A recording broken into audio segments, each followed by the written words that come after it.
रायगड़ा जिला कोड़ारी थाना पक्षर स्वेच्छाकृत रक्तदान शिविर कार्यक्रम अनुष्ठित हो शिविर में गुणपुर रक्त भंडार डाक्तर टेक्नीशियन प्रमुख जोगदे 30 यूनिट रक्त संग्रह कर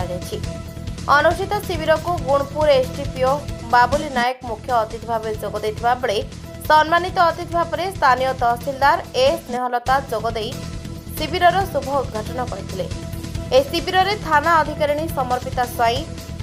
एसआई श्याम सुंदर, एएसआई बसंत कुमार देहुरी एवं समस्त कर्मचारी उपस्थित रही रक्तदाता को उत्साहित करी कार्यक्रम को परिचालना करथिले। Gudari Pradeep Rana report JMJ news.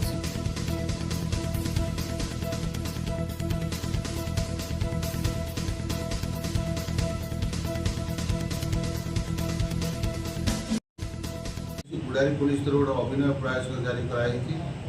जहाँकि से उद्देश्य है कौन लोक जब रक्तहीनतार मृत्युवरण न करती से अभिनव प्रयास करने सहित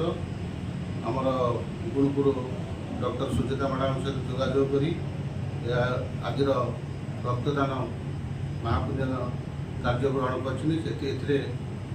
गुड़ारी समस्त जनसाधारण युववर्ग